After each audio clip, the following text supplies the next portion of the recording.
isyung pangkapaligiran, isyung pangkalusugan at marami pang iba. Ating pag-usapan. Pinoy Scientist, tuwing linggo, alas 5 hanggang alas 6 ng hapon, dito sa Radyo Agila. Pinoy Scientist. Pinoy Scientist. Tatalakay sa magkatambal na isyung pangkapaligiran at pangkalusugan sa paliwanag ng mga ekspertong siyentipiko sa kani-kanilang larangan ng pagkadalubhasa. Pinoy Scientist, dito sa Radyo Agila.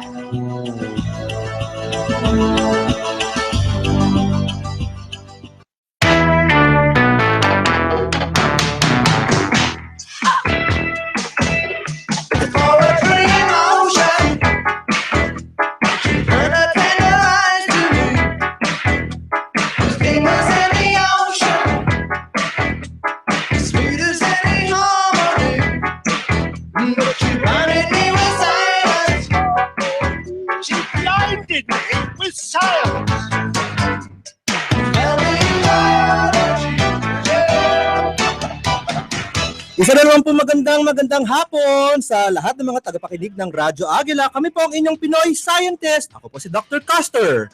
At ako po si Doc JD. Sa hapon po ito, makakasama natin sa programa ang dalawang balikbayang Pinoy Scientist. Bagamat sila po ay naninirahan at nagtatrabaho sa ibang bansa, ang puso po nila ay para sa mga Pilipino. Ating pag-uusapan ang patungkol sa pagplano ng mga syudad at kanayunan sa oras ng sakuna. Paano po natin ayusin ang land use, ang paggamit ng espasyo sa mga komunidad para po mas maipaigting at bumangon ang ating mga komunidad laban sa mga kalamidad. May pag-asa nga ba ang Metro Manila pag dumating na si Big One? At kasama po natin si Dr. Marqueza L. Reyes, ang pinuno ng Disaster Risk Assessment and Monitoring Department ng Asian Disaster Preparedness Center o ADPC na nasa Bangkok, Thailand. Sawadee ka! At mula sa pangmalakihang sakuna na kung saan ang mga tao ay nakikipagtunggali laban sa kalikasan, dadalhin naman natin kayo mamaya sa second part ng ating programa sa maliit na gera ng mga cancer cells laban sa ating mga immune cells. Alamin natin ang latest immunotherapy o ang pagbabakuna laban sa sakit na cancer. Ano ba ang mga latest na tuklas ng ating mga siyentista? Kaya ba natin labanan ang cancer sa pamamagitan ng mga bakuna at sa paggamit ng computers? Para sagutin yan, makakapanayam natin si Dr. Jong De Castro, isang DOST o Department of Science and Technology, balik scientist. Siya po ay isang technology lead scientist ng 3R Biosystems sa San Diego, USA.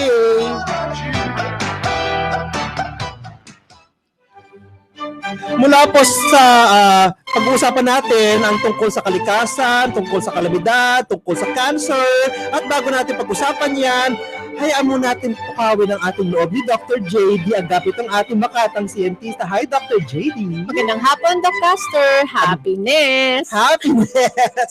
Ay, ano ang inyong point for today? Medyo nahirapan ako mag-title, pero nilagay ko na lang, Disaster at Bioinformatics. Konektado nga ba? Para po himukin ang ating mga damdamin at imulat ang ating mata sa isyong sensya, pakinggan po natin at namnamin ang orihinal na tula ni Dr. JD na lalapatan po ng piano concerto in E-flat ni Amadeus Mozart. Disaster at Bioinformatics. Konektado nga ba? Sa hapong ito ay may dalawang panauhin. Magkaibang paksa ang tatalakayin. Disaster o kalamidad ang ating unahin. Pagkatapos ay bioinformatics naman ang isunod natin. Pagkalamidad ang pinag-uusapan, likas na panganib ang nararanasan, tulad ng bagyo, lindol, pagguho ng lupa o tagtuyot man. Kalamidad ang resultang dapat paghandaan. Kaya naman dapat bawasan ang samang dulot dahil di maiiwasan ang natural hazards na sangkot. Bagyuhin man ng malakas ang isang pook, kung nakahanda naman ay di problemang lubos. Kaya sa hapong ito ang panauhin ay sa Bangkok nakatira. Sa Disaster Risk Assessment and Monitoring Department of the Asian Preparedness Center ay puno siya, kung saan ang tungkulin ay magsaayos ng mga programa upang maging handa ang rehiyon sa mga sakuna. Kaya si Dr. Marquesa Lepano Reyes ay naparito.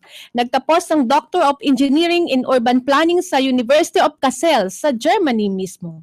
Sa Universidad ng Pilipinas, kinuha ang BS Geology at MS in Urban and Regional Planning mismo. Assistant professor din siya sa nasabing kolehiyo noon at sa SERP at sa Department of Geography noong nakaraan din mismo. Isang balik scientist ang sunod nating kakapanayamin. Galing pa siya sa Iloilo at nagbiyahe pa man din. Bioinformatics ang ibabahagi niya sa atin, kasama ang tungkol sa immunology at design ng vaccine. Bioinformatics ay medyo mabigat sa pandinig. Pag bio ay tungkol sa hayop at halamang higit. Informatics ay tungkol sa mga gagamiting effective para maanalisa at maunawaan ang resulta ng biological studies. Dahil ang antas ng pag-aaral ay mataas, computer engineering ay kailangang ganap. Mga kaalaman sa genetics at genomics ay katapat. Pagtukoy sa candidate genes at nucleotides. Kaya pakinggan natin si Dr. Jong De Castro mamaya para ibahagi ang tungkol sa bioinformatics na inaaral niya na may kinalaman sa immunology at pagdisenyo ng bakuna, problema sa mga sakit ay dapat mabigyan ng lunas talaga. Sagot sa tanong kung ang dalawang paksa ay konektado, syempre kailangan ng mga pananaliksik na pareho. Iisan naman ang hinahangad ng dalawang larang na ito. Kalidad ng buhay ay maisulong sa mundo. Sa huli ay patuloy po kayong tumangkilik sa amin. Kay sarap isiping hindi na tayo developing. Kung siyensya at teknolohiya ang sukatang gagamitin dahil tunay namang mga Pinoy Scientist ay pawang magagaling. Salamat po! Happiness! Naku, thank you very much, Dr. JD. Napakaganda na iyong poem. Nakaka-nosebleed nga lang. Paano mo nagagawa yung mga ganyang tula? Inspired kasi natutuwa ako at maraming tumatangkilik sa ating programa. Oo nga. Naku, may pasasalamatan ba kayo? Yung ating critic, yung nagkikritik sa ating programa? Ay, si Sir Mario Villalobos. Sir Mario, Hello po! salamat po sa inyong mga advice sa amin ni Doc Castor para mapaganda po ang aming programa. Ay, bago ang lahat pala, gusto kong batiin ang aking ina at ang aking kapatid na sabay na nagdidiwang ng kaarawan ngayon. Ang kapatid ko pong bunso, Doc Castor, ay 50 years old. Kaya talagang ginto. Ginto ang kalooban ng dalawa. Ay, makikikain ako sa inyo, mami. Pwede. Right. Pagka tayo doon. At binabati ko ang nakikinig kong mami. Laging nakikinig ang aking mami sa programa. Kahit may lindol or may bagyo, ay nakikinig ang aking mami. Hi, mami! At nais ko pasalamatan ng IPOFIL, ang Intellectual Property Office of the Philippines, na kung saan ay tinuturuan po kami sa patent writing. And speaking of patent writing, nais ko pasalamatan ng aming friend, si Dr. M. Savella, friend din ng ating maging guest mamaya, si Dr. Jong De Castro. Ngayon po ay ika-25 na Oktubre. Ang oras po natin ngayon ay 14 na minuto. Makalipas sa ikalima ng hapon, magbabalik po ang Pinoy Scientist.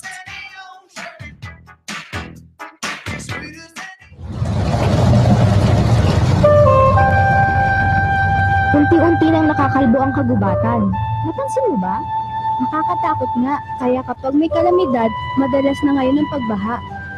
Hindi lang yan ang dahilan, friend. Sa milyon-milyong tonelada ng basura natin na tinatapon araw-araw, lalo na ang plastic bag, pangunahing sanhiyan ng pagbaha at polusyon ng ating bansa. Maraming lungsod ngayon ang gumagawa ng paraan upang masolusyonan ang problema sa pagbaha.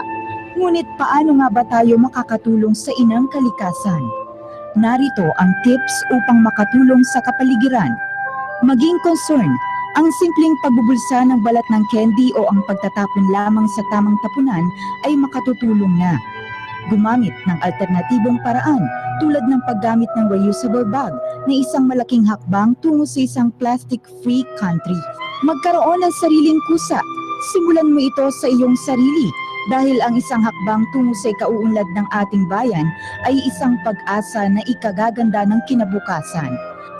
Isang pangkapaligirang paalaala mula sa Radyo Agila.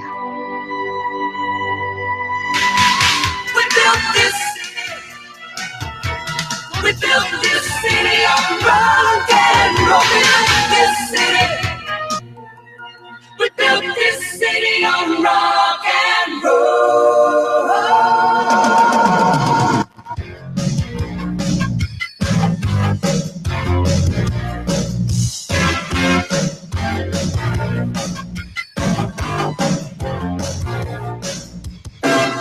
Say you don't know me, I recognize my face.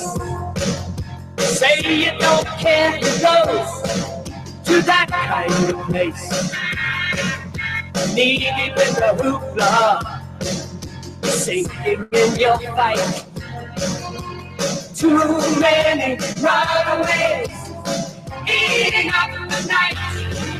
My pony plays the mambo. Listen to the radio, don't you remember? We built this city. We built this city on rock and roll. We built this city.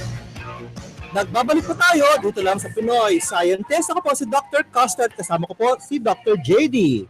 Habang pinahihirapan po ng baha ang mga kababayan natin dulot ng Typhoon Lando, sa ibang parte po ng mundo, sa bansa ng Mexico ay kasalukuyang binabayo ito ng Super Typhoon Patricia, isang Category 5 hurricane na mas masidhi pa, mas malakas sa Super Typhoon Yolanda. Dahil hindi naman natin maiwasan ang mga ganitong sakuna, ang tanong natin, gaano ba kahanda ang ating bansa gaya ng Pilipinas o ang mga bansa gaya ng Pilipinas para ma-rebuild at ma-protect ang ating mga cities at maging resilient ito sa mga natural disasters. Para pag-usapan ang issue ng disaster preparedness, kasama natin sa studio si Dr. Marqueza L. Reyes. Pinuno po siya ng Disaster Risk Assessment and Monitoring Department ng Asian Disaster Preparedness Center sa Thailand. Welcome to Pinoy Scientist, Dr. Marquez. Dr. Marquez nga ba? Dr. Marqueza. Marqueza, okay. Marqueza na lang. Thank you very much, Dr. Castor and Dr. JD for inviting me this afternoon. It's my privilege. Well, ano po bang inyong field? Kayo po ay isang engineer base doon sa inyong naging yung CV nyo nakalagay sa internet. Ganun ba? Nakalagay sa internet. Sa email. Email. Email. Mas Hindi, kasi hindi, urban planning ang okay. doctorate ko, but it's in the faculty of engineering. That's why yung degree is Doctor of Engineering sa Germany. So, but my bachelor was in geology. So, in Diliman, UP Diliman. Tapos nag-aral din ako ng urban and regional planning sa Diliman din. So, pinagsama ko yung dalawang disciplines na yon. Yung science ng geology na kung saan pinag-aaralan namin yung mga natural hazards, yung geophysical hazards. Kasama na rin yung hydrometeorological hazards, no? At saka katulad ng landslide at earthquakes, yung mga ganong klaseng natural hazards. Tapos, paano natin magagamit yung ganong kaalaman ng siyensya sa pag-aayos ng mga komunidad natin, ng syudad, no, para hindi naman masyadong vulnerable, yung tawag natin, no, vulnerable sa mga hazards na ganyan. So, yun ang isa sa mga pinagkakaabalahan ko dito sa discipline ng disaster risk reduction. So, bale, ito ay more of planning o yung tinatawag, kasi preparedness eh. Kasi ano ba yung dati, meron lang tayong na parang pag dumarating ang sakuna, saka lang tayo nag-rumiresponde o yun yung ating reaction. Pero, di ba, ang dapat nga ay yung paghahanda. Tama. Paanong mga kasama ang mga plano sa programa ang ginagawa doon? Ayan, magandang katanungan yan, Doc JD. Kasi ngayon, ang usapan na yung nababanggit nating salita nga, yung disaster risk reduction. So yung DRR. Oo. Sa Pilipinas, meron pang isang phrase na ginagamit din, yung disaster risk management. Oo, kaya 'di ba, yung dati nating National Disaster Coordinating Council, NDCC, ay ngayon binasbasan ng bagong pangalan simula nung nagkaroon tayo ng batas noong 2010, yung National Disaster Risk Reduction and Management NDR. Act. no? So na ginawa na siyang NDRRMC. Mhm. Tongue twister nga yan. Nahirapan nga yung mga taga-media pag nagsasalita, no, dyan sa abbreviation. Pero kasi importante na maintindihan natin na may paradigm shift doon. Hindi lang pagbabago ng tawag doon sa council, kundi yung pag-iisip. So, ayun ang Pagbabago tinatawag ng isip. nating, natin yung paradigm shift. Medyo mabigat din yun eh, no? Mabigat ang sinabi word na natin- paradigm. Kaya nga, mismong paradigm mabigat. So, kapag sinabi natin, Doc Marqueza, na paradigm shift, and patungkol sa disaster, ano ang ating ibig sabihin? Ayun. Nabanggit mo kanina, Doc JD, na dati kasi ang orientation ng mga gobyerno, pati lahat ng mga komunidad, mga tao, no, magresponde lang. Yung hindi tayo naghahanda, hindi tayo masyadong naghahanda. Tinatanggap lang natin na itong mga ganitong klaseng sakuna Mhm. ay acts of God or kaya acts of nature. Mhm. No. Pero sa pag-iisip natin sa siyensya, 'di ba? Kasi Pinoy Scientist ang programa, nasasabi natin na hindi lang naman tayo kailangan magresponde at mag-antay ng mga ganyang klaseng sakuna, kundi pwede tayong maghanda. Tapos, sa paghahanda, pwede nating bawasan yung pagiging vulnerable natin, yung pagiging exposed natin sa mga ganyang natural hazards katulad ng yung bagyo. Kanina pinag-usapan ni Doc Castor At yung saka bagyo. nagkaroon ng tinatawag na mga earthquake drill lately Yung tungkol earthquake sa drill. Big Ay, One. nagkaroon ng earthquake, di ba? Ay, hindi. Nagkaroon. Oo. Pero may nagkaroon din ng tinatawag No, nating- lately, nagkaroon tayo ng earthquake. O nung Typhoon Lando. Oo, Ang nagkaroon sumaba. nga. Amazingly, kinikwento sa akin yung mga tao doon sa isang condominium, well prepared. Oo, as in, Yan na siguro yung resulta nung maging very, oo. maraming mga impormasyon din na sinasabi. Matutuwa si tungkol si dito. Dr. Renato Solidum. At saka yung mga ating mga officials. Oo. Hindi, yung paghahanda kasi bukod doon, bawa yung sa condominium, Mm-mm. maganda yon, yung may preparedness, merong drills, yan Yes. kasama yan sa preparedness. Yung narinig ko kanina na shake Nationwide. drill sa Metro Manila.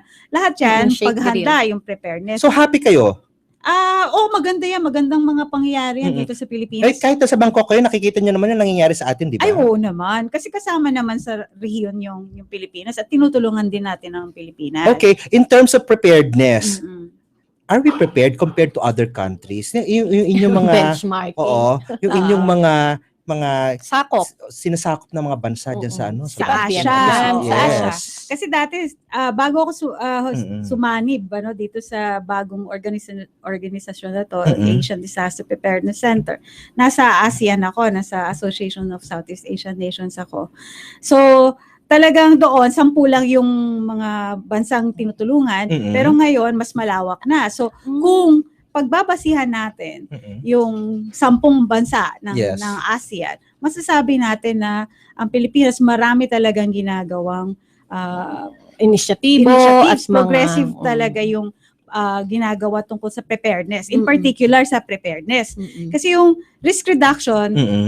meron niya aspeto ng paghahanda, preparedness, katulad nga ng drills, yung early warning, Mhm. ang FIVOX magaling, ang FIVOX may ginagawa sa ganyang monitoring ng mga hazards na sakop nila. Ang pag-asa, no? Yan ang ginagawa nila, yung meteorological hazards, minomonitor at tinatrack nila. Pero meron ding, yan yung preparedness. So early warning, kasama dyan, drills, mga evacuation exercises, etc. Pero meron din ibang aspeto ang risk reduction, katulad ng mitigation. Nabanggit ni Doc Castor kanina, yung paano mo gagawing safe o safe ang isang komunidad o isang syudad.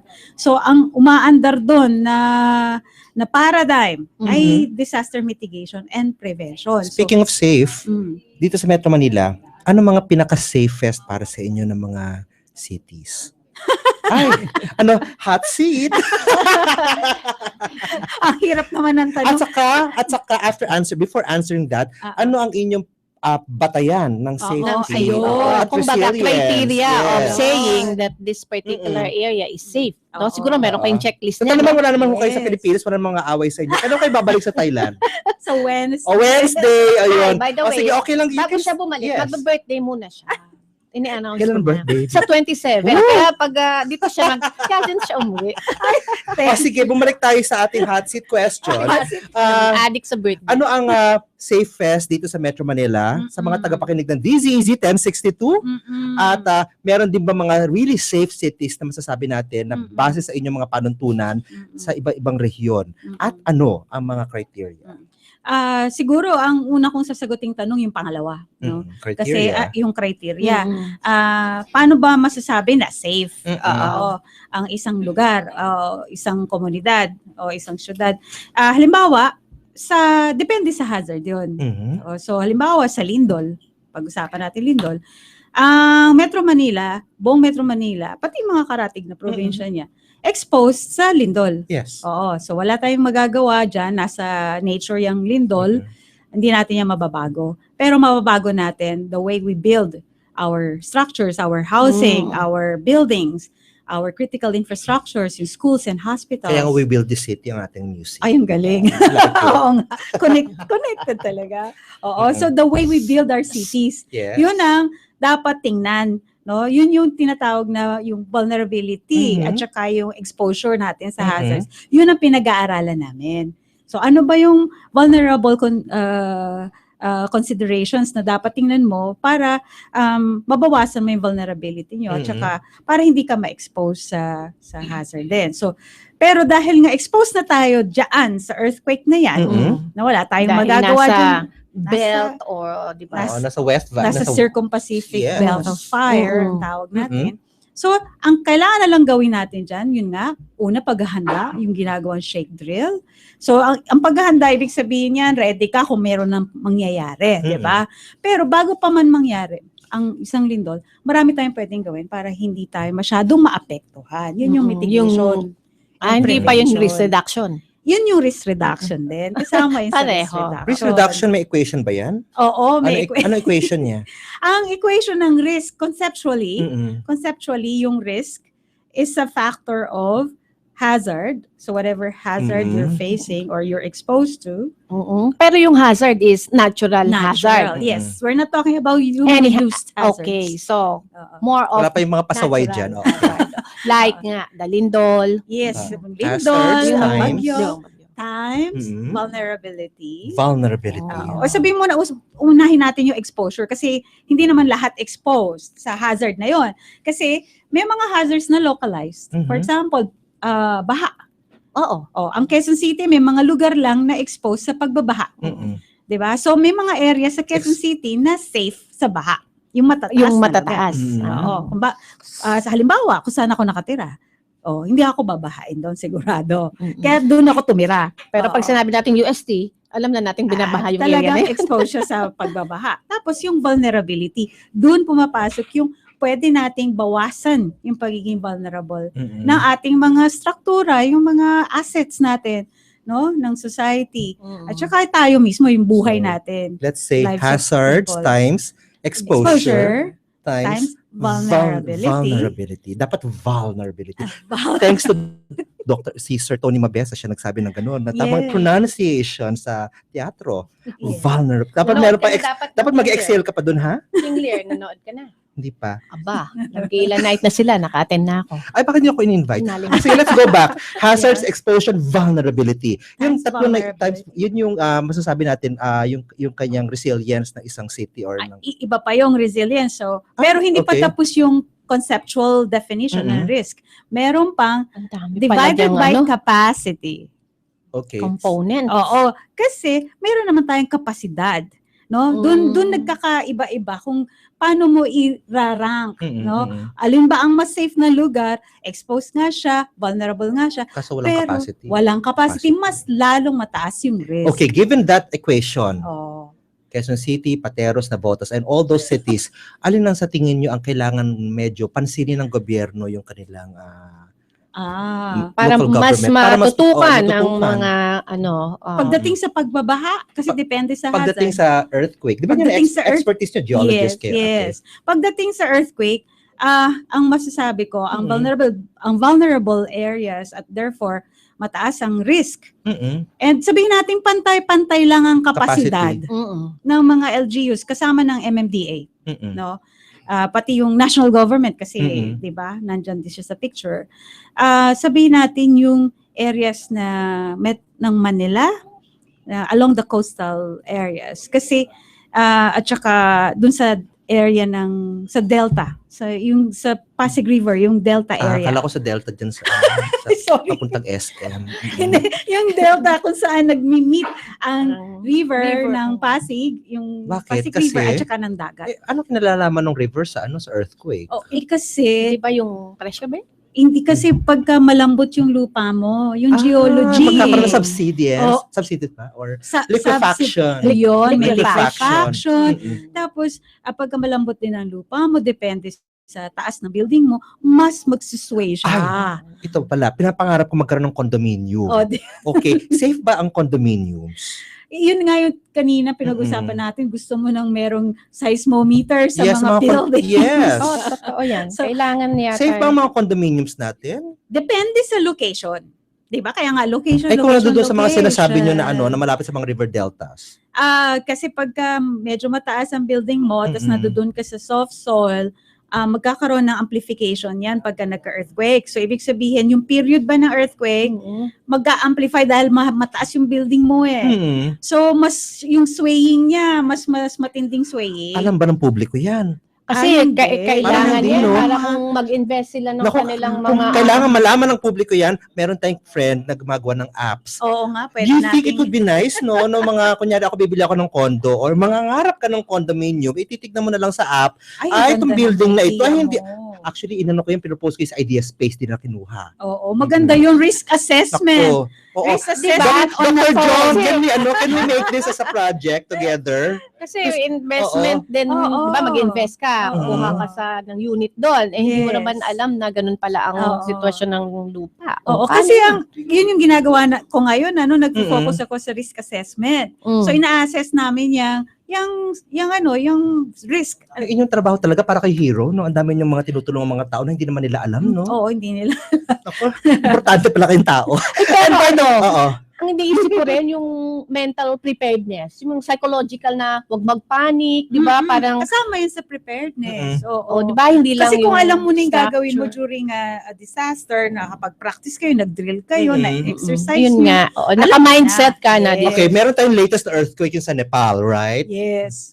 Anong lessons na matututunan ng mga Pilipino sa Ayan, Nepal? magandang tanong. We're working on that. Actually, we're working in Kathmandu and Mm-mm. surrounding areas, yung ADPC. So, tinutulungan namin sila sa resilient recovery. So, yun, nabanggit natin kanina yung resilience. So, sabi ko nga, iba pa yon, ibang aspeto pa yon. Pero lahat yung tagni-tagni. So, kung meron kang risk reduction, nagbabawas ka ng pagiging vulnerable mo, naghahanda ka, at lahat-lahat. Mm-mm. Pagka nagkaroon ng sakuna, mas mabilis kang makaka-recover. Makakabangon, kumbaga. makakabangon ka Makakabalik agad. sa... So kailangan Makakabalik sa dati. normal. So, lesson na naintindihan natin from Nepal is on resiliency at paano Yes. bumangon after earthquake. Oo, after Nakabangon na ba disaster. sila? Hindi nga. Ito nga ang dapat nating matutunan. Ang Metro Manila pwedeng matuto sa earthquake ng Kathmandu, earthquake disaster. Like, ang palagay ko, kasi ang problema sa Nepal, based on my assessment lang to ha. Kasi di ba yung mga buildings nila doon, lumang-luma, talaga Correct. inaalagaan nila. Dito sa Pilipinas, hindi naman inaalagaan yung mga old buildings dito, Pinapalitan. pinapalitan, ginagawang shopping malls, di ba? Pero yun Oo. nga yung mga talagang nag-collapse sa earthquake. Kasi ang buildings nila doon, unreinforced masonry.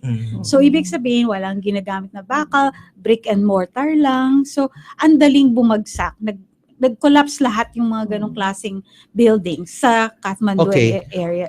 That's yun yung learnings natin from Nepal. But there's a more beautiful scenario, yung Chile earthquake. Oo. Di ba sa Chile, wala masyadong namatay. Oo, although malakas yung earthquake doon. Oo. Ano naman ang matututunan ng Pilipinas sa Chile? Yun, kasama yung Chile kasi talagang maraming earthquakes din doon. One of the biggest or the strongest earthquakes doon tumama, no? So, katulad ng Japan, ganun din ang sa Japan, sanay na talaga sila. Oo, diba? pero Parang kahit na- ordinary na lang yata sa kanila yung pero yung naglilindol eh. Pero yung tsunami, no? Kasi Hindi kaya sila nga handa doon. hindi sila Oo. naghanda sila doon, Doc Caster. Pero yung kanilang senaryo na tsunami Iba. ay mas mababa doon sa tsunami na dumating. Talagang dapat laging worst case scenario ng Oo, pag-iisipan. hindi Chile, going nila back to nagawa Chile, yun. kumusta naman yung mga building codes doon? Ayun, isa yun sa mga Control. mga learnings natin Mm-mm. ano na dapat dito sa Manila, lalo na sa mga lugar ng Manila, Mm-mm. na City of Manila, maraming lumang buildings. Yes. oo. So pwedeng i-retrofit na 'yan, no? Anong ibig sabihin ng retrofit, Doc? Retrofit is so may existing structure ka, i-reconstruct mo siya without really completely constructing, no, the whole building. I-strengthen mo lang siya against the earthquake, o kung kailangan sa baha, Dadagdagan ng pwede mga din. support na bakal or Oo, pwedeng may brace ka sa walls Okay. kung saan mahina. Okay. Depende yun sa pag-aaral So, ng engineers. Pinag-usapan natin Nepal, napag-usapan natin Chile, ano mga learnings natin. Okay, pag developing nations kasi, may struggle ang gobyerno na i-prioritize ang mga immediate needs ng mga mamamayan ng bansa versus disaster preparedness, di ba? So ano ang pwedeng gawin ng isang country gaya ng Pilipinas para mas prepared pa tayo when it comes to logistics at pera at support? Siyempre, pondo yan. Pondo. Ay, isa rin yan sa mga sa pinag-aaralan namin sa region, ano? Paano matutustusan yung mga impacts ng disaster kasi mangyayari yun. So meron tayong tinatawag na risk financing and insurance. So meron tayong mga tinatawag natin na ex-ante na efforts or mechanisms. Ibig sabihin, before pa mangyaring disaster, nakapwesto na, naka-establish na. You have established the mechanisms. Ex is Ex-ante before the parang- disaster. before ang ex? Oo. Yung Di ba ex, ex-post. di ba? Pa ex-boyfriend, ex-girlfriend, di ba? After Before yun. na. Before ba yun? May ante kasi. Ante kasi. Antecedent. Tama. kaya. I got it. Okay. Sige po. Oo. Tapos, meron ding ex-post. Mm-mm. Yung ex-ante and ex-post risk financing measures. Mm-mm. And one of the ex-ante that we are, promoting is the use of insurance. So, kaya i-insure na yung mga building. Oo, the government, si Doc Castor was asking about, how can the government really step it up and, protect the society and its people from the impacts of a disaster. One way of doing that, because we cannot really prevent the disaster from happening. Merong mangyayari ito, yung tinatawag nating residual risk. No? So dapat prepared tayo doon in the eventuality of that residual risk becoming a disaster. So going to summarizing it, insurance would be a good way para ano po ang kanyang purpose? Ang idea ng insurance, halimbawa sa household level, in-insure mo yung bahay mo, tawag natin doon risk transfer. Tina-transfer mo yung risk to, let's say, the private sector or to the insurance industry. Sila ngayon ang nag-absorb ng risk mo. Okay. At mag-focus sila sa insurance na yun kaysa sa mga life insurance, di ba? Kailangan natin ng life Add-on lang to. insurance. Tingin ko add-on to. Iladagdag, no? Kasi yung Ang kotse mo, di ba, ini-insure mo Insure. din? Lahat Okay. ng assets ini-insure. Sa inyong pagtingin sa regulation ng ating gobyerno, what will be another hot seat question, Dr. JT, ma'am? What do you think is the biggest mistake ng ating gobyerno, if ever there is? Biggest mistake? Mistake, yes. When it comes to disaster preparedness, may nakikita ba kayo mistake? Wala naman Kulang. ako. Kulang Ayun, siguro. kulang. O hindi naman pagkakamali, kundi siguro pagkukulang. baka mas dagdagan ng Oo. mga pondo doon. Suporta. Para suporta Oo. ng Nagkulang gobyerno. ba? Ang science natin strong, no? Oo, ang science natin nandiyo dyan na. Yung Oo. science ng Because we have disaster. LiDAR, we have NOAA, we have everything. Meron tayong LiDAR, so madaling mamapa yung digital elevation models. Makakagawa Tapos tayo ano pa, ng may atlas flood pa modeling. may atlas pa inilabas si Dr. Solidum ngayon ng buong Metro Manila na napaka Useful, no? useful yung Oo. kanilang atlas ng mga faults, di ba? Yes. Kasi mga fault finders ngayon mga tao doon sa field box. Oo. Okay, nasa last minute na lang tayo. Boboto ba kayo sa next election? Oo. Okay. Anong nais nyo sa mga next batch of legislators and next batch of executive committee natin, President, Na Vice ating- President, na tungkol dito sa disaster preparedness? What would you think isa yun sa mga gawing basehan na rin ng mga Pilipino? Oo. Kung ano ang plataforma nila no, sa disaster Oo. preparedness? For you, what would be a good platform? Para sa akin, yun nga, ang tingin ko, pwede pang the government can still ramp it up in terms of promoting disaster risk management and Apo. disaster risk reduction. Not just preparedness, which is also what we need, no? Preparedness for effective response. Yun ang keyword. Preparedness for effective response. Okay. Aside from that, which is what the government is trying to do, pero kailangan dagdagan yung para sa effective response. Tapos, dagdagan din ng prevention and mitigation and resilience building. Yun, dapat doon tayo nagko-concentrate kasi lagi tayong nasa mode ng recovery. We're always in the recovery mode, di ba? In one way or another. So, yung resilience building, capacity building for resilience, kailangan natin yun so that we can recover faster and safer and build back better. We have to be very proactive. Yes. Okay, marami pong salamat. So lucky na kasama natin si Dr. Marquesa Reyes. Maraming salamat. Siya po ay galing sa Asian Disaster Preparedness Center sa Bangkok, Thailand. Marami pong salamat, ma'am. Thank you. Safe trip back there. Ang Radyo Agila ay kasapi po ng KBP o ang kapisanan ng mga broadcaster ng Pilipinas. Ang oras po natin ngayon ay 40 minuto makalipas sa 5 ng hapon. Ang Radyo Agila po ay live streaming sa www.eaglenews.ph at napapakinggan po tayo ang Pinoy Scientist sa DZEC 1062 sa Metro Manila, DWIN 1080 Northern Luzon, DZEL 1260 Southern Luzon at DXED 1224 sa Southern Mindanao. Cares they're always changing. Cooperation. EBC, Eagle Broadcasting Corporation. Ito ang Radyo Agila.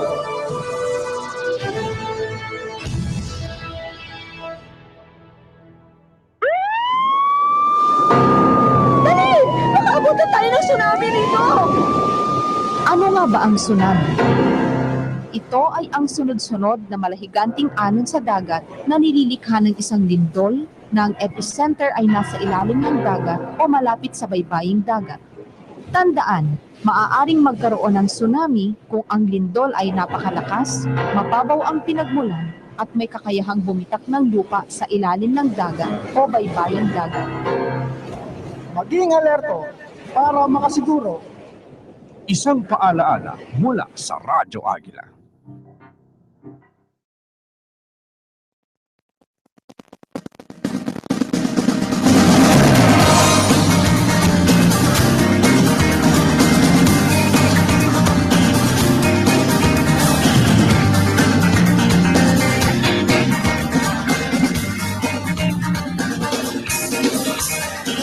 They had an accident, but they never mixed anyway. The lack of originality, gotta focus on the day. So much for the radio, everybody sounds the same. Everybody wears the same clothes now, and everybody plays the game. Copycat, copycat, copycat, copy yourself. Copycat, copycat, copycat, copy everyone else. Copycat, copycat, copycat, copy yourself. Nagbabalik po tayo dito lang sa Pinoy Scientist. Ako po si Dr. Castro. Kasama ko po si Dr. JD at nakikinig kayo sa Pinoy Scientist. At habang pinahihirapan... At kasama natin si Dr. John De Castro. At napakinggan niyo po ang Cranberries. Ang kanta po nila ay Copycat. Ang ating immune system ay sadyang umaariba laban sa masasamang cancer cells. At para po ang mekanismo po ng immune system natin ay parang copycat kasi kinokopy nila ang mga ibabaw, ang mga molecules sa ibabaw ng cancer cells para maging kambing ito ng mga bakuna laban sa tetano, polio at iba pang mga sakit. Sa pamamagitan po ng bioinformatics at kaalaman natin sa immunology at molecular biology ay ang mga scientifico po ay gumagawa na ngayon ng mga cancer vaccines. At isa po sa mga eksperto na kasama natin ngayon ay si Dr. John De Castro. Isa po siyang DOST balik scientist na base po sa Estados Unidos. At pag-uusapan po natin ang tungkol sa vaccines at cancer at computer science. Welcome to Pinoy Scientist, Dr. John. Magandang hapon or gabi na ba, Pastor Gabi na. and Dr. JD. Ikaw naman kailan balik mo sa US? Salamat muna sa pag-imbita sa akin, no? Matagal na kitang iniimbita. Taon na. Pero nasa US ako na. Sige, pa-fly ako dito para... Balik Scientist ako hanggang November 15 dito sa UP Manila, Department of Biochemistry and Molecular Biology. So salamat sa aking mga host doon, sila Dr. Estacio, Dr. Salvador Kawili, and everyone Leslie else. So, Dalmacio. Leslie Dalmacio, yes. Okay, let's begin at the very beginning. Ano bang ang unang problema hinahanap mo nung pumasok ka sa field ng cancer at vaccines? Ayun. Sige, ganito. So kasi, itong field ng cancer immunology nag-explode sa US ngayon. Ang pinaka-bonggang treatments na ginagamit ngayon sa cancer, ang tawag sa kanila ay immunotherapies. So itong mga immunotherapies, ang ginagawa nila ay minamanipula nila ang immune system laban sa cancer. Matagal na itong ganitong klaseng pagmamanipulate sa immune system noon pa, centuries ago. Ang unang-una pa nga ata is napapansin ng mga dating scientists na kung meron kang fever or bacterial infection, nagre-regress yung cancer. So ibig sabihin kasi na-activate yung immune system mo. Panlaban. So panlaban sa cancer. So importante ang immune system dahil ito yung ating natural defense sa lahat. Hindi lang sa cancer, pati na rin sa mga infectious diseases at kung ano-ano pang mga sakit. Kasi po, dito sa aking pagkaalam, pag sinabi natin cancer, ang kalimitan nating naririnig ay chemotherapy, di po ba? O kaya may minsan din radiotherapy. Radiation. Pero ito pong immunotherapy, ito po yung parang pinaka-moderno ngayon. O sabi nyo nga, sa kasalukuyan ay bonggang-bongga. Tama, ito nga. Kasi ito, ginagamit niya ang ating sariling depensa para labanan ng cancer. Ngayon kasi kung gagamit ka ng chemo, maraming side effects. Yun na nga Ganon po. din ang radiation, ganon din ang surgery. Minsan ina-excise yung cancer, di ba? So daming side effects niyan. Ngayon, kung gagamitin mo yung natural defense mo, i-enhance mo lang, nami-minimize yung side effects. Meron pa ring side effect. So don't get me wrong, meron pa rin siyang side effects pero mas minimal siya compared to yung mga malalakas na drugs for chemotherapy, yung malalakas na dose ng radiation. Parang kung sabihin na sa ibang larangan, sabihin na natin na yung mga plant-based, yun ang mas medyo may bentahe dahil hindi siya ganun yung Hindi mga side kasakit. effects. Tama. Parang ganun na nga. Ganun So din mga yung natural ang dating. back Pero to ginagamitan basics. natin ng siyensya para sigurado. Minsan kasi, in fact, ang project ko sa UP Manila is medicinal plants. So, biological data repository for medicinal plants. Dito kasama yung informatics side. Pero ang dinidiscuss natin ngayon ay ang immunology. So, minsan, gumagamit tayo ng mga medicinal plants based on ang culture natin. Diba? Kasi nakikita natin sa ating history or maybe sa ating community practices na magaling itong gamot na ito dito sa sakit na ito.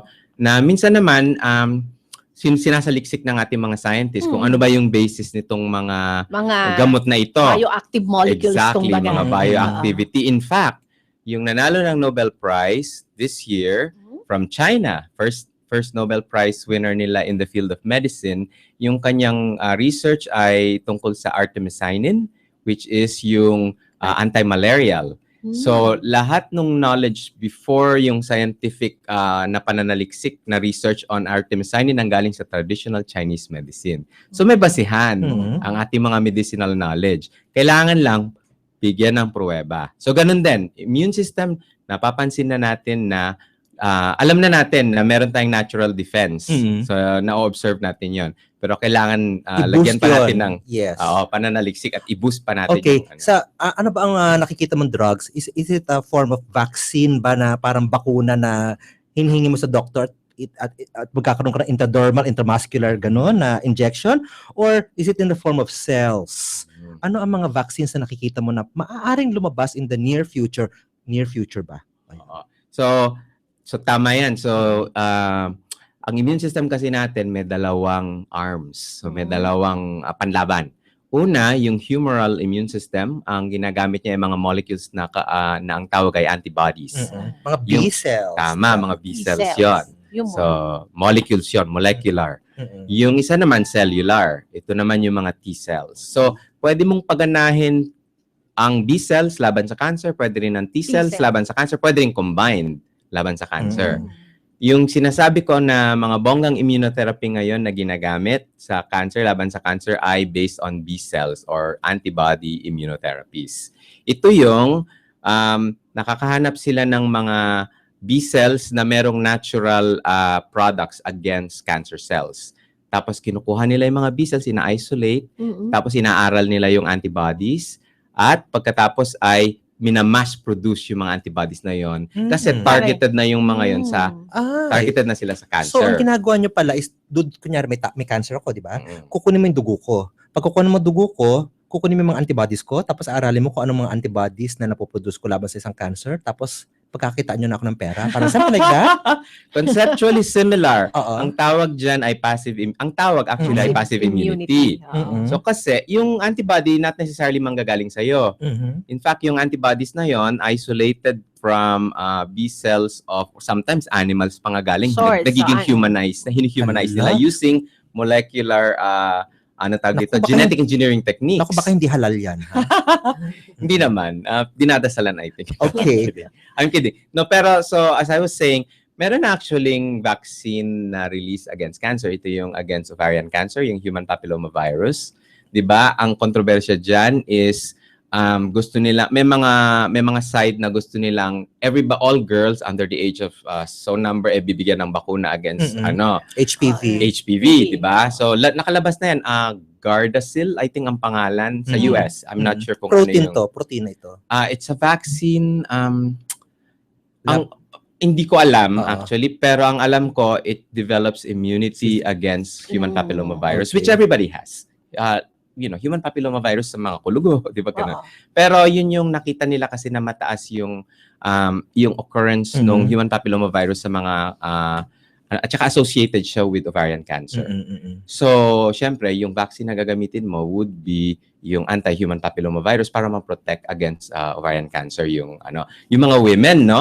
Kasi sa women nangyayari ovarian cancer. Syempre, pag gastric cervical cancer. Pag mga gastric cancers naman, kailangan gumawa ka ng anti-H. pylori, yung mga no? Ano mga vaccines in sight na sa tingin mo malalabas? Kasi syempre, meron ba tayong vaccines para sa breast cancer, sa lung cancer? Yun Ayan, ang mga colon cancer also. Sige. So now speaking of which, we are now moving into yung field na actually na inaaral ko.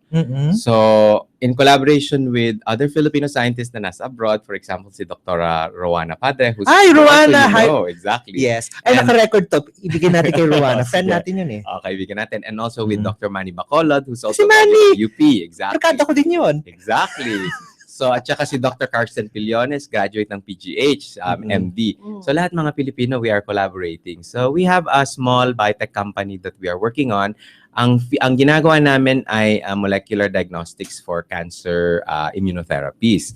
So, ang ginagamit kasi ngayon na panlaban sa melanoma, ang tawag doon ay ipilimumab. So, it's a monoclonal antibody. Monoclonal antibody exactly, siya. Okay. So, recently, I think, meron ding same class of drugs, ang tawag ay nivolumab. Iba yung targets nila, no? Yung ipilimumab. But laban to sa melanoma. Skin cancer ng mga mapuputi na nagpapaaraw. Naku, wala tayong ganyan sa Pilipinas. So, tayo sa Pilipinas, mababa yung incidence natin ng melanoma. Kasi medyo may panlaban tayo unless nagpapaputi ka. So pag sa pagpapaputi, tinatanggal mo yung protection mo against melanoma. Okay, so that's tinataas mo yung risk mo para sa melanoma. Okay, so ang ginagawa ng antibody nito ay... So yung antibody, tina-target niya yung isang molecule that actually exists in our immune cells. Kasi ang mechanism ng melanoma, imbis na ang mechanism action ng melanoma kaya nagkakaroon ng melanoma is because yung ating immune system ay napipigilan. So ginagawa, merong mechanism na may regulatory mechanism yung ating immune system. So imbis na maging active siya, na-inhibit siya. So ang mechanism of action nung ipilimumab, which is a monoclonal antibody, is to remove the regulation. So yung yung natural regulatory mechanism ng ating immune system tinatanggal niya. So nagiging active ang ating immune system. Yung cancer na tinitreat niya mga T cells na paglalapit sa kanya meron siya ilalabas na isang molecule para hindi ko correct. Okay. Ito nga yun. Ang tawag dun sa molecule na ito ay CTLA4. Yun ang target ng ipilimumab. Okay. Yung bago naman, so yun yung Mga pinakabago. kababayan ha, pag nanonosebleed kayo, pagpasensya nyo na, Jong, ano ba kayo ano yung sinabi mo? Ano, ipili mo ma. Apip- Ipili mo ba? Ipili mo. Okay. Ang brand name niya sa Tongue US, twisting. I think Yervoy. Pero Okay. meron pang isang bago, Nivolumab. Parang ganun din ang mechanism of action, pero iba yung target. So, diyan kayo papasok sa field na yan. Yung mga, Pero may tanong ako, Yes. kumusta naman po ang cost nito? Ayan At na. yan naman ay, po, nako. You bring up a very good point, Dr. JD. Kasi ayun pagkamahal-mahal. Hala! so mahal na mahal pang Dr. sobra. Jong, kayo lang palang yayaman dyan, hindi kayo makakasave ng No, humanity. hindi kami yun. In fact, yung purpose namin is para malaman natin, kasi ganito, bukod sa mahal siya, yung response rate ay mababa. So, kunyari, for example, melanoma stage 4, the end stage na yun, di ba? Out of 10 people na stage 4 melanoma, i-prescribe ng doktor yung gamot. Pero ang nagre-respond lang ay 1 out of 10. Oh my God. So, tapos sa mahal, di ba? So, ang nangyayari, kumikita yung pharmaceutical companies. Kasi lahat nabibigyan, tapos hindi gumagastos naman sila, effective. pero isa lang naman yung nagre-respond. So, saan papasok ang mga scientist na gaya mo? Ang scientist na kagaya ko, ang trabaho namin is molecular diagnostics. Ang gusto namin gawin is, bago pa ibigay yung gamot, alamin na natin kung sino yung magre-respond. Para hindi na sila mapagastos.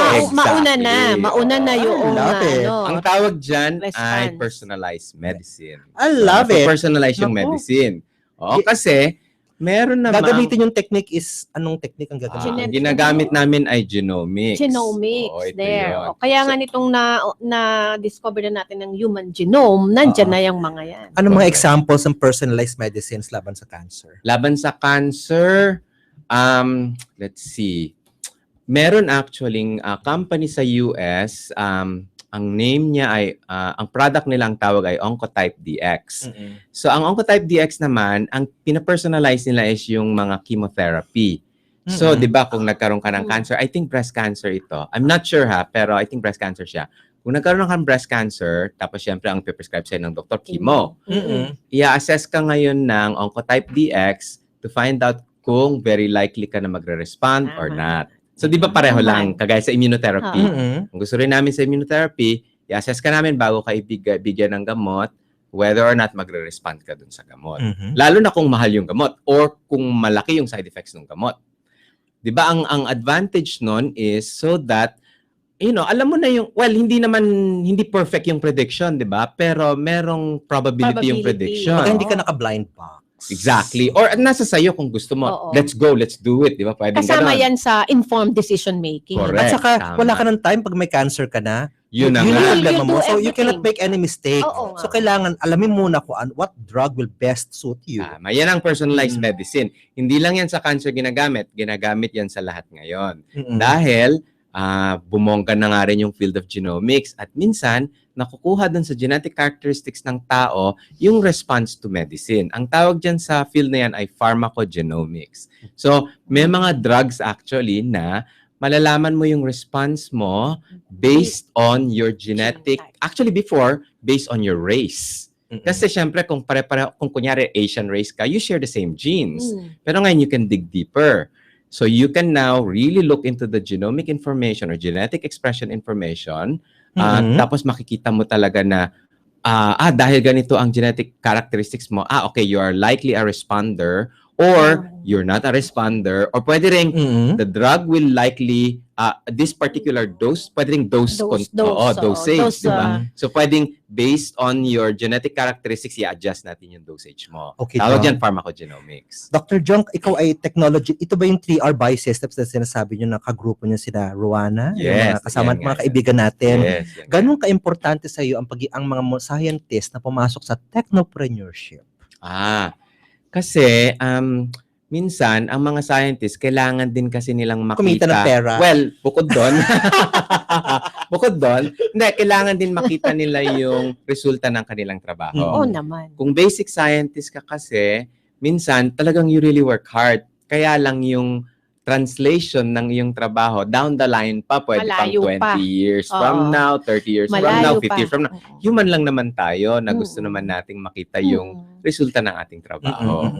The sooner the better. Pero syempre, meron din mga kagaya ng yung talagang yun lang talaga ang gusto nila mga scientists. Iba-iba naman ang mga scientists. Pampa-inspire din yan, sir. Diba? Para mas Sabagay, lalo pa sila mag-isip ng mas Pero, makatulong. Kasi ang mga scientists, they are in a position to be entrepreneurs kasi may technical knowledge sila. So, bakit hindi i-take advantage, 'di ba? Yun lang, kailangan din nila ng mga business partners kasi hindi naman lahat siyensya. Minsan nga ang business hindi nga science, 'di ba? Minsan emotional yung business. Dr. Jong, maganda ng iyong career abroad. Why do you keep on coming back to the Philippines? Namimiss mo mag-Tagalog, ano? Filipino, ano daw? Totoo yan. Pero, ang totoo, kasi naman, medyo tumatanda na rin tayo. So, hindi naman po halata. Ganun ba? Salamat. Pero, nag-iisip din ako kasi nag-aral naman ako dito sa Pilipinas, di ba? Sa UP pa ako nag-aral. So, gusto ko ring maibalik yung natutunan ko dito sa Pilipinas at makatulong sa ating bansa. So, ano yon? Parang siguro, hindi ko napapansin nung umpisa, pero minsan pag tumatagal, medyo lumalabas talaga siya. Kaya hindi maikakaila minsan. I have one last question for you. Di ba nagkaroon ka ng cancer long time ago? Ito ba ay merong effect sa'yo sa pagiging scientist mo? Nabuking tuloy ako. Pero salamat. You had leukemia, right? Lymphoma. Lymphoma. So I had NHL, non-Hodgkin's lymphoma. Non-Hodgkin's lymphoma. Na yung rare pa na non-Hodgkin's lymphoma. So nagapan naman. So salamat sa Diyos.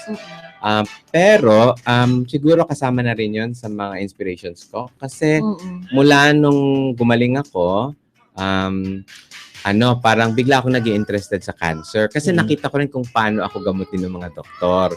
So parang minsan napapansin ko na okay, yung mga sinasabi nila sa akin minsan tama, minsan mali based on yung aking research experience. Pero syempre, we're all human, we all make mistakes. Pero so siguro sa kagustuhan ko na rin na na maka-contribute dun sa field, pumasok na rin ako dito. On that great note, maraming salamat Dr. Jong De Castro. Thank you, Dr. Para mapaunlakan and have a safe trip going back to the US. But before that, mag-usap-usap tayo kung anong pwede natin i-collaborate together. At saka kay Dr. Marqueza, baka meron kang maitutulong sa ating field ng disaster preparedness as a bioinformatics person. Posible kasi ang field ko ngayon ay biomedical informatics, bioinformatics. So ang focus ko ay health applications, so software for health and research. Thank you very much, Dr. Jong De Castro. Salamat po. Ang pinag-usapan po natin ngayon ay isang testimonya ng power ng biomedical research at kung paano magagawa ng ng sensya na maiba ang medical field natin. Dr. JD, hindi rin natin matitigilan ng sakuna. Oo naman. At yan ay dapat nating paghandaan. At dapat palagi tayong mayroong pag-asang magiging maayos tayo sa mga susunod na panahon. At ang number one na armas natin laban dito ay sensya, puso at syempre ang pagpo-forecast at pag-prepare. At ako po si Dr. Custer. At ako po naman si Doc JD. Magkita-kita naman po tayo sa susunod na linggo dito na sa programa na kung saan ang sensya ay buhay! Happiness!